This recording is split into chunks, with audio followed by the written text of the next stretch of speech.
Hi, welcome to Table for Two. I'm Onezie, I'm the Elusive Bigfoot. and today we're going to review Tsuro by Calliope Games. First, I'd like to teach you guys how to say the name. Say pets. Pets. Now, take the pet off of it. Tss.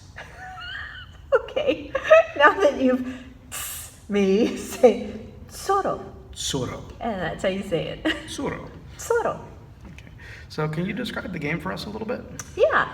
Tsuro is a game of paths of dragons. You pretend to be a dragon and you're traveling along paths that you create by putting tiles together. So you lay tiles down. Actually, put your tile back up there. And you see how these are connecting. And then you're a little stone that travels along the path. And so the idea is to be the last dragon standing on the board without being knocked off your path. Right, and you get a hand of 3 tiles to play with. So your strategy is to use the tiles as Right. best you can, but it's just luck which tiles you happen to draw. Right. What do you think about strategy versus luck on that one? I think that it's part strategy and part luck, because you definitely get your choice of how you want to play it, and sometimes we can get caught up in just looking at a path right in front of us, not realizing that another person is building their path to the side of you or across from you, and you're going to have to go on their path to survive. So it's a good game. Right, so there is that element of, Yeah. of not just playing a tile for yourself, but making somebody else go on the tile too. Right. And that can complicate the whole thing. Yeah. Yeah. So How long does it take to finish? How long did you feel it took? when we play this game, it usually takes about 20 minutes to finish, or something thereabouts or less, I Yeah. would say. Yeah, I would say between 15 to 25 minutes generally. Yeah, it's not a long, complicated game, so if you're just looking for something quick and easy to do, I think Tsuro is a great one. I agree. Why don't we get down to rating the game? So we're going to rate between 1 and 6 on how we feel about this. I'm not going to rate it, I'm going to judge it. Ooh, he's I'm judging judgmental it. today, yes. Why did you judge the replay value? Okay, I would judge the replay value to be a 6 on this one, simply based on the fact that we play it all the time, both together and with other people. So.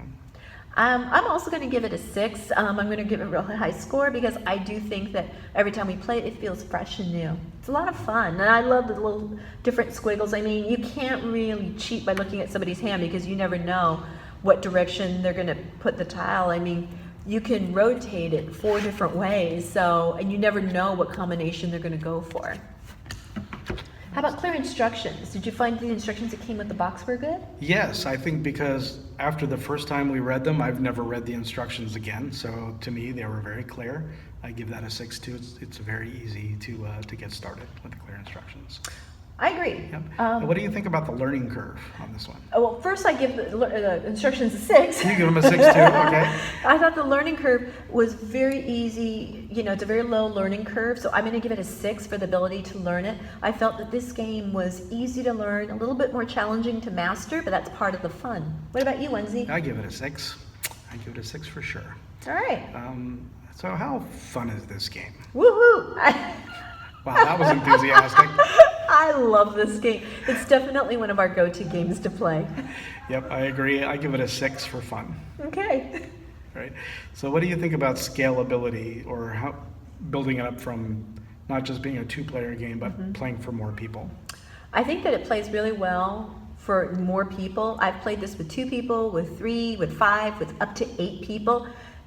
It's fun every time I've done it. I've never ceased to be surprised about the different strategies that people want to play. Some people like to build their dragon on the outside of the board, and some people like to weave through it. And I think that combination of personalities makes it a lot of fun. So it scales well. I think it scales well too, and I think it's good to point out that this works well as a sort of a party game, as long as the party's not too big.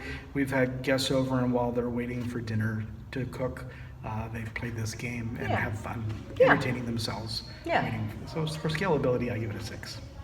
How do you feel about space and portability on a scale of 1 to 6? On a scale of 1 to 6, I give this one a 5, just because you do have a board to fold out.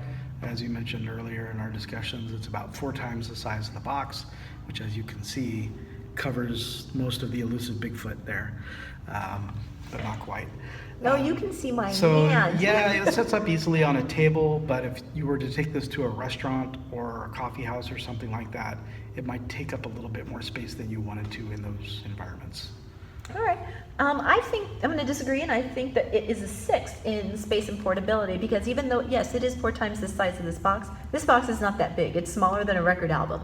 For those of you who know what a record album is, it's not that big. It takes up just a little bit more room than when we play Flux, which we've also reviewed. Mm-hmm. So I think it plays well. Yeah, I think that's true, that it takes up about the same amount of room as Flux, but it's a giant square and you're limited to that square, whereas with the other card games you can adjust where the piles of cards are and things like that. What do you think about the value for this? I love this game, but I didn't buy this game. I got it for a present from Onezie, so I don't know how that worked out. Well, since you give it straight 6s so far, I think that it has a good value to it. So, Oh, I guess I did, huh? I like the game. I recall it being under $40, and considering the number of times we've played it for 2 people, I think it's totally worth it. And our friends love this game. So, all right. So overall, I guess you can check our ratings below, get more information, and until next time, now it's your turn. Now it's your turn.